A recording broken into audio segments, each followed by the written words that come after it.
Gini Pak Ustadz ya, ini misalnya ya, misalnya saya tuh digibah gitu. Nah sebelum orang yang menggibah saya itu meminta maaf, tapi saya sudah memaafkan gitu, gimana Ustadz? Apa orang tersebut tuh masih mempunyai tanggung jawab di akhirat? Terima kasih. Assalamualaikum. Bismillah wassalatu wassalamu ala rasulillah amma ba'd. Gibah itu artinya dzikruka akhaka fima yakrah. Engkau membicarakan saudaramu yang kalau dia dengar dia nggak suka, itu gibah ya. Itu gibah. Terus gibah itu tidak cukup ditaubati dengan taubat istighfar, nggak bisa. Apalagi kalau isiannya fitnah. Kalau gibah kan membicarakan keburukan orang dan memang betul orang tadi melakukan keburukan. Tahu nggak Pok? Kalau sudah ini kan jiwa kekepoan kita meronta-ronta kan ya. Tahu nggak Pok? Apa? Kemarin. Udah nggak apa-apa, dosa-dosa lah kita ini barengan gitu ya. Namanya juga orang digituin, siapa yang nggak penasaran ya? Nah, ternyata digibahin tuh. Padahal memang benar kita tuh memang melakukan kesalahan tapi dibicarakan. Nah, maka cukup untuk meminta maaf. Aku maaf ya kemarin ngomongin keburukanmu. Tapi kalau udah fitnah, lain lagi urusannya. Urusannya apa? Klarifikasi.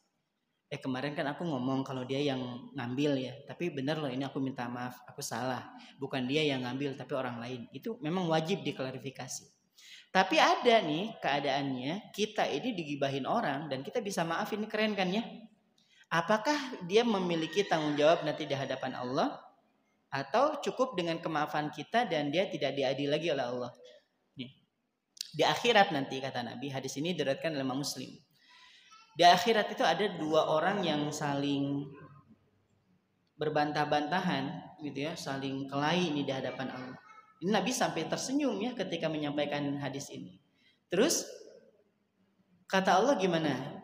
Ya pokoknya ditegakkanlah keadilan buat saya, ini orang ini telah mendolimi saya bla bla bla. Dua-duanya saling saling nuntut di hadapan Allah. Ya sudah kalau gitu satu kecemplungin ke surga ya. Jangan juga ya lo, kasihan juga katanya. Ya sudah kamu aja masuk neraka. Ya kalau saya yang nuntut kenapa saya harus masuk ke neraka gitu. Yesus gimana? Gimana kalau dimaafin? Dimaafin aja sudah. Ya udah akhirnya dua-duanya ini sahabat ini saling bisa memaafkan dan kedua-duanya mendapatkan kebaikan di surga. Nah, orang yang sudah kita berikan maaf itu nanti di akhirat tidak ada lagi tuntutan karena tuntutan itu datangnya dari kita yang digibahi, ya. Gak ada nanti ya Allah si fulan ngomongin saya nih, saya belum maafin, itu bisa dituntut. Tapi kalau kita sudah memaafkan, kita mendapatkan apa? Ciri di antara ciri-ciri ahli surga. Apa ciri-cirinya? Wal afina anin nas, yaitu orang yang mau memaafkan kesalahan manusia, itu dapat pahalanya di situ. Jadi bunda dapat pahala, sedangkan orang yang berbicara tidak dituntut nanti di akhirat. Dan atas gibahnya dia tadi, dia tidak akan dituntut nanti di akhirat, cuman dia dituntut untuk apa? Untuk bisa memperbaiki diri. Karena udah selesai hubungannya dengan bunda, udah selesai. Sekalipun dia nggak tahu kalau bunda memaafkan, hubungannya udah selesai. Tapi kalau dari gibah tadi digibahkan ke orang lain, nah nanti yang akan mendapatkan dosa dia. Misalnya nih si A bilang ke si B bahwa si C itu melakukan demikian. Si B cerita ke D, ke E, ke F. Nah dosa jadi jariah kan bun ya. Maka yang dapat dosa siapa? Ya itu tadi. Ya, si A tadi yang membicarakan keburukannya bunda. Tapi nggak bisa lagi nuntut di akhirat, ya Allah saya tuntut si fulan karena telah membicarakan saya, nggak bisa. Karena bunda sudah mendapatkan pahala atas pemaafan terhadap manusia. Seperti itu ya. Allah. Ini buat yang para bunda nih, sudah gitu. Kalau suka gibah sudah gitu. Kalau memang dimungkinkan minta maaf. Tapi kalau misalnya bunda minta maaf dan malah terjadi perpisahan yang bisa mengakibatkan mudarat, gak usah minta maaf. Gak apa-apa. Gini, selama ini bunda ngebesti nih dengan si fulan, udah bestian banget nih bun, kemana-mana baju aja sama, ya suami aja sama. Salah, itu madu namanya ya. Maksudnya suami itu sama kerjanya di tempat kerja yang sama, rumahnya modelnya sama. Saking bestinya, beli mobilnya sama, pokoknya model terbaru sama, pokoknya ngebesti. Nah masalahnya nih bunda membicarakan keburukan dia di depan orang lain, ya. Bunda sadar nih kalau saya sampai minta maaf, ini hubungan kami bakal hancur nih. Maka apa yang bunda bisa lakukan? Bunda bicarakan kebaikan di mana bunda pernah ngomongin keburukan tentang dia. Terus bunda puji-puji dia dengan pujian yang wajar tentunya. ya dengan pujian yang wajar, terus Bunda bersedekah, melakukan amal soleh atas nama dia. Ini untuk menjaga apa? Menjaga hubungan tetap baik. Jadi tidak semua yang harus kita minta, enggak juga Bunda. Bunda tahu nih kalau Bunda sampai minta maaf, pasti dia akan bilang, nggak nyangka ya perbestian kita sudah 40 tahun. Ada backsoundnya tuh, gitu di belakang ya. Jadi akhirnya kelahi. Jangan, gak usah minta maaf, nggak apa-apa. Udah langsung aja bersedekah atas nama dia, ngomongin yang baik-baik tentang dia. Ya, wallahu a'lam bishawab. Satu lagi, kalau ada, kalau nggak ada ya silakan. Ayah, dua berarti ya. Ya, Bun. Bismillahirrahmanirrahim. Assalamualaikum warahmatullahi wabarakatuh. Waalaikumsalam warahmatullahi wabarakatuh. Terkait dengan bersedekah Ustadz Deris, saya ingin tanyakan, terkadang orang bersedekah itu kan nggak harus berlebihan ya, termasuk saya ya. Tapi kan orang image-nya sudah terbangun, orang ini pantas saja bersedekah, memang kelihatannya mampu, kelihatannya. Itu kan nampak dari luar. Sementara saya sendiri kan ya itu tadi kan apa mungkin mau klarifikasi satu persatu kan nggak mungkin itu loh. Jadi untuk itu kadang-kadang apa ya, kita bersedekah tapi orang mengartikan kita ini berlebih-lebih gitu nah Ustaz Deris. Padahal kita enggak seperti itu gitu loh. Apalagi kayak saya ini kan ya jujur aja suami dan anak sudah Allah panggil. Pasti kan saya melakukan hal-hal yang memang Allah perintahkan itu kan untuk beliau ya. Terutama memang jujur saya untuk beliau gitu loh. Tapi kan ya itu tadi namanya manusia biasa. Kadang-kadang mereka nggak ngerti gitu loh. Dan bahkan ya itu tadi ngomongin di belakang saya gitu loh. Padahal ya itu sejujurnya seperti itu Ustaz Deris. Terima kasih. Gimana caranya untuk supaya hati kita tetap istiqomah baik-baik gitu. Bismillah wassalatu wassalamu ala rasulillah amma ba'd. Ada satu kitab namanya Ar-Risalah Qusyairiyah yang disusun oleh Syekh Qusyairi. Ada di sini kisah yang hampir mirip dengan yang Bunda ceritakan tadi. Bunda sampaikan tentang orang itu menilai dari segi fisik gitu ya. Yang nampak itu yang dinilai. Bunda lihat ada orang dengan mobil mewah, baju keren, Bunda bilang apa? Orang kaya nih. Padahal dia supir. Ya kan? Ya, tapi kan nampaknya mobilnya tuh nah gitu. Padahal dia driver. Dan mobilnya mobil siapa? Mobil orang. Tampilannya akan ada tuntutan kantor kan seperti itu. Baik. Nah, dari kisah ini ternyata ada ulama-ulama terdahulu pernah mengisahkan kisah yang sama. Orang itu menilai kita dari kebiasaannya. Karena adat yang biasa dilakukan oleh seorang itu akan membangun image-nya. Ada orang kaya nih di zamannya, ternyata dia bangkrut. Nah, di kisah ini ternyata dia bangkrut. Tapi orang yang datang itu berprasangkanya dia adalah orang yang kaya. Ya udah terlanjur, udah kadung dibilang kaya, gimana Bunda? Setiap kali yang datang pasti dikasih. Dia juga mikir mana lagi yang harus dijual ini. Kalau ada orang datang ini mana lagi yang harus dikasih gitu. Sampai berpikir seperti itu sampai habis. Betul sampai habis gitu. Maka dalam satu kesempatan dalam kitab ini disebutkan dia bermimpi. Dalam mimpinya Allah menyediakan balasan yang terbaik buat dia. Kenapa? Orang kalau dalam keadaan kaya bisa bersedekah itu bukan berarti kita mengatakan wajar, bukan. Maksudnya ya biasa aja kan ya, biasa aja. Tapi Bunda, orang tuh keren kalau dalam keadaan miskin dan dia masih bisa bersedekah. Contoh, Bunda punya uang 10.000. Punya 10.000 nih. Memang bener memang uangnya cuma 10.000. Kira-kira kalau saya minta Bun, adakah uangnya 5.000? Mudah nggak ngasih 5.000? Mudah. Padahal dari 5.000 tadi Bunda sudah bersedekah berapa itu? Ngasih saya berapa? 50%. 50? Mudah nggak? Mudah. Atau Bunda punya uang 100.000. Saya bilang, Bun, bolehkah pinjam dulu 50.000? Bun, mudah nggak ngasih 50.000? Mudah. Udah nggak usah minjem lah. Udah sama-sama kita tanggung renteng lah ya. Sama-sama kita juga susah juga nih. Kamu 50, saya 50. Kan gitu. Nah pertanyaan saya, kalau Bunda punya uang 100 juta, saya minta 50 juta, dikasih nggak? Ustaz, gimana ya? Iya sih buat sedekah tahu, cuman apa ya sedekah 50 juta. Padahal sama loh Bu. Secara kuantitas sama-sama 50%. Ya, paham ya? Jadi orang tuh diuji kalau memang lagi banyak. Kalau sedikit itu biasa aja berbagi 5. Nah, sama halnya dengan orang-orang yang dalam keadaan seperti itu. Udah biasa berbagi dengan jumlah yang banyak, ternyata Allah takdirkan dia menjadi orang yang bangkrut, tapi dia tetap masih bisa bersedekah.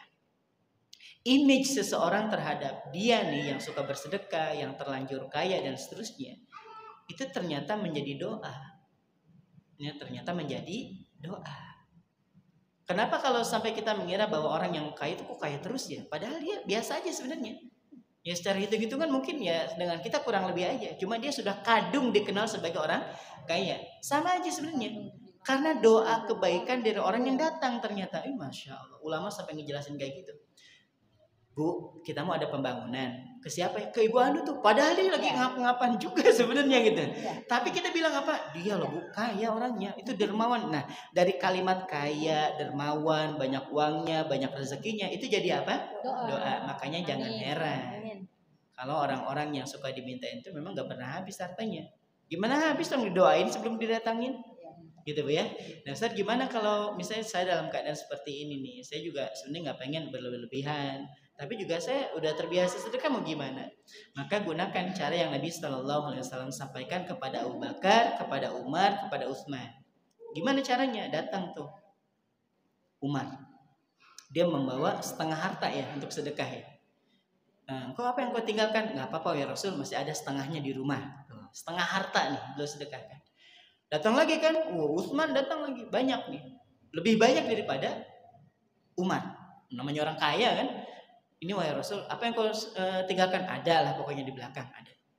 Datang Abu Bakar, sedikit aja bawanya, sedikit. Ini wahai Rasul, apa yang kau sisakan di rumah? Nggak ada. Segini-gininya memang hartanya gitu. Apa yang kau sisakan? Ya Allah dan Rasulnya. Maksudnya Nabi itu pengen memastikan bahwa sedekah yang kita berikan itu tidak menzolimi gitu ya, bisa dipahami ya.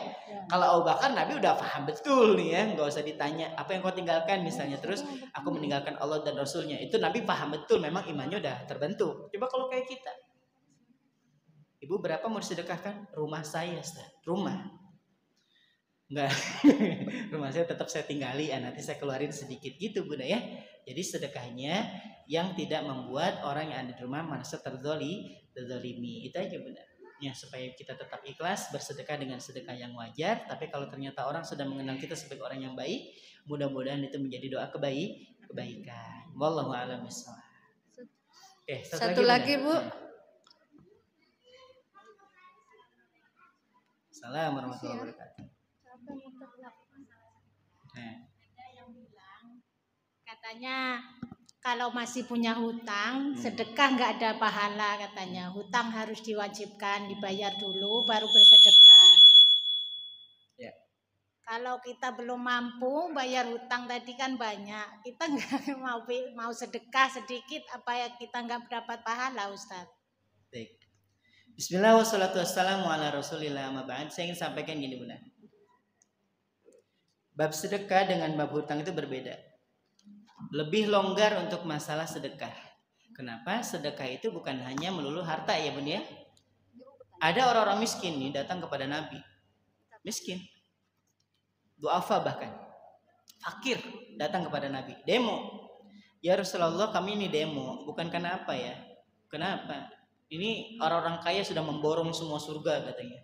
Jadi surga itu diborong sama orang-orang kaya. Kok bisa? Iya, kami puasa, orang kaya puasa. Kami kejar dengan sholat tahajud, orang kaya juga tahajud. Kami baca Quran nih semalam suntuk, orang kaya juga sama. Ngelihat kami baca Quran, mereka baca Quran.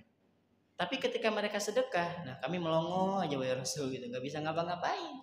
Coba, iya kan namanya juga orang miskin. Kalau sholat oke lah bisa kejar, baca Quran dikejar, umroh juga bisa dikejar, orang di situ tinggalnya.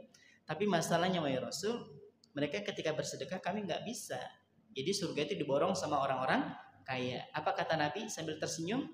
Bukankah telah berlaku untuk kalian likulli tasbihatin sedekah, setiap tasbih subhanallah subhanallah itu bernilai sedekah. Walikulli tahmidatin tahmid alhamdulillah bernilai sedekah. Walikulli takbiratin setiap takbir bernilai sedekah. Walikulli tahlilatin setiap tahlil la ilaha illallah juga bernilai sedekah tuh.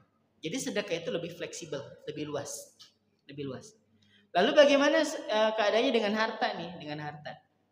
Utangnya 100 juta, punya uang 100.000. Mana dulu nih Bu?